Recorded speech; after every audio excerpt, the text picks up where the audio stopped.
Hi, I'm attorney Lori Painter, and I'm here from Metzger, Wickersham, and I'm here to read a book in honor of reading across America. And the book I've decided to read today is called Amos and Boris. And I like this book because it's about a mouse and a whale who become very good friends, and they realize they both have something to offer each other.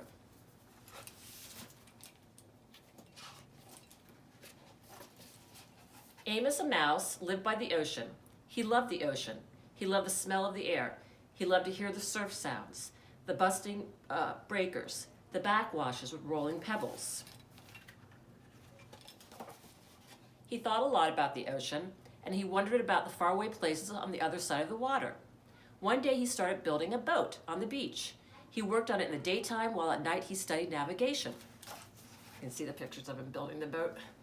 When the boat was finished, he loaded it with cheese, biscuits, acorns, honey, wheat germ, 2 barrels of fresh water, a compass, a telescope, a saw, hammer and nails, and some wood in case repairs should be necessary, a needle and thread for the mending of torn sails, and various other necessities as bandages, iodine, yo-yos, and playing cards.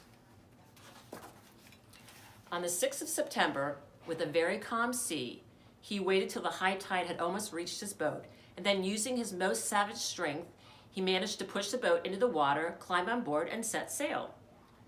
The rodent, for which the boat's name, proved to be very well made and very well suited to the sea. And Amos, after one miserable day of seasickness, proved to be a natural sailor, very well suited to the ship.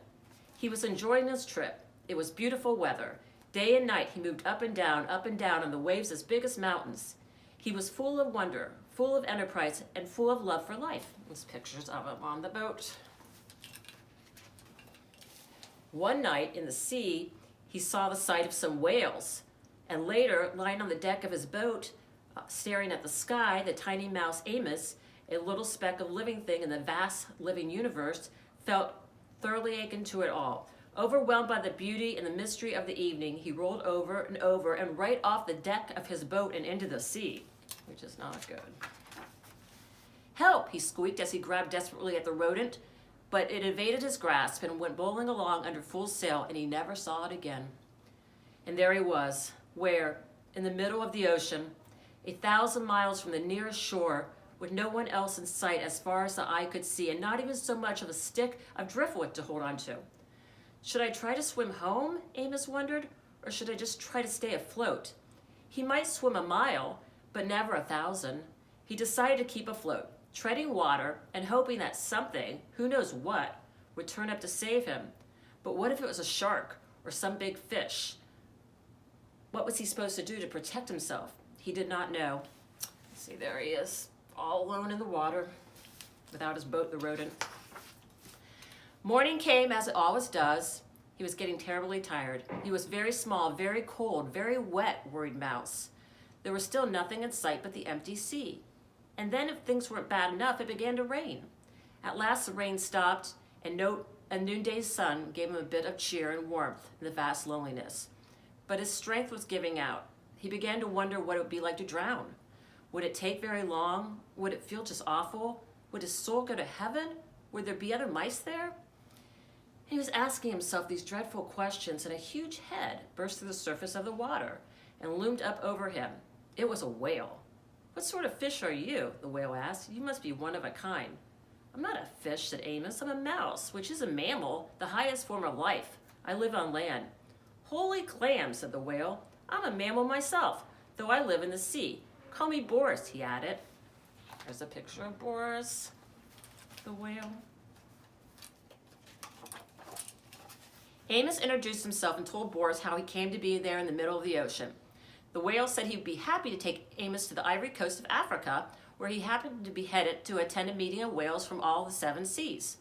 But Amos said he had enough adventure to last a while. He only wanted to get back home and hoped the whale wouldn't mind going out of his way to take him there. "Not only would I not mind," said Boris, "I would consider it a privilege. What other whale in all the world ever has had the chance to get to know such a strange creature as you? Please climb aboard." And Amos got on Boris's back. "Are you sure you're a mammal?" Amos asked. "You smell more like a fish." Then Boris, the whale, went swimming along with Amos the mouse on his back. There you go. What a relief to be so safe and so secure again. Amos lay down in the sun, and being worn to a frazzle, he was soon asleep. Then all of a sudden, he was in the water again, wide awake. Boris had forgotten for a moment that he had a passenger on his back and had sounded. When he realized his mistake, he surfaced so quickly that Amos was sent somersaulting, tail over whiskers, high into the air. Hitting the water hurt. Crazy with rage, Amos screamed and punched at Boris until he remembered he owed his life to the whale, and quietly climbed on his back. From then on, whenever Boris went to sound, he warned Amos in advance and got his okay, and whenever he sounded, Amos took a swim. Swimming along, sometimes at great speed, sometimes slowly, sometimes resting, exchanging ideas, sometimes stopping to sleep, it took them a week to reach Amos's home shore. During that time, they developed a deep friendship for one another. Boris admired the delicacy, the quivering daintiness, the light touch, the small voice, the gem-like radiance of the mouse. Amos admired the bulk, the power, the purpose, the rich voice, and the friendliness of the whale. They became the closest possible friends. They told each other all about their lives, their ambitions. They shared their deepest secrets with each other. The whale was very curious about life on land and was sorry he could not experience it. Amos was fascinated by the whale's accounts of what went on deep under the sea. Amos sometimes enjoyed running up and down the whale's back for exercise. When he was hungry, he ate plankton. The only thing he missed was fresh, unsalty water. Some more pictures of Amos and Boris. Then the time came to say goodbye. They were at shore. I wish we could be friends forever, said Boris. We will be friends forever, but we can't be together. You must live on land and I must live at sea. I'll never forget you, though. And you can be sure I'll never forget you, said Amos. I will always be grateful for you saving my life, and I want you to remember that if you ever need my help, I'll be more than glad to give it. How could he ever possibly help Boris? Amos didn't know, but he knew he was willing to try. The whale couldn't take Amos all the way to land. They said their goodbye, and Amos dived off Boris's back and swam to the sand.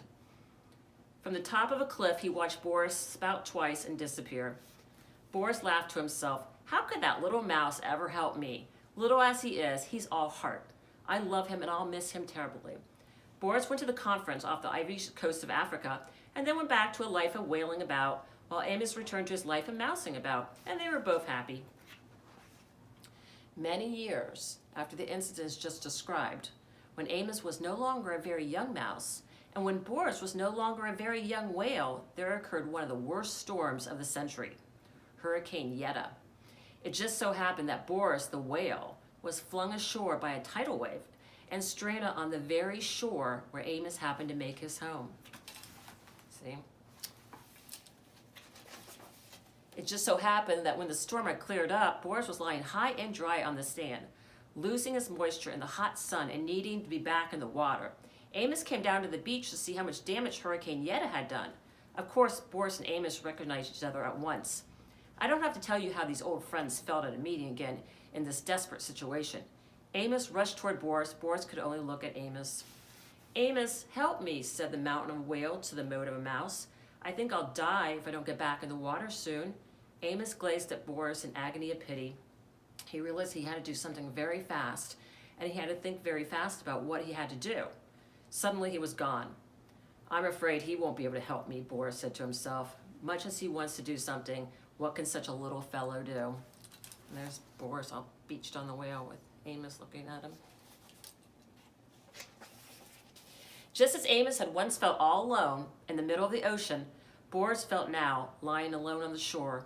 He was sure he would die, and just as he was preparing to die, Amos came racing back with two of the biggest elephants he could find. And there are two of the biggest elephants, which I love elephants, by the way. Without wasting time, these two good-hearted elephants got to pushing with all their might at Boris's huge body until he began turning over and rolling down toward the sea. Amos, standing at the head of one of the elephants, yelled instructions, but no one heard him. In a few minutes, Boris was already in the water, with waves washing at him, and he was feeling the wonderful wetness. You have to be out of the sea really to know how good it is to be in it, he thought. This is if you are a whale. Soon he was able to wiggle and wiggle into deeper water. See the elephants pushing him in there? He looked back at Amos on the elephant's head. Tears were rolling down the great white's cheeks. The tiny mouse had tears in his eyes, too. "Goodbye, dear friend," squeaked Amos. "Goodbye, dear friend," rumbled Boris, and then he disappeared into the waves. They knew they might never meet again. They knew they would never forget each other.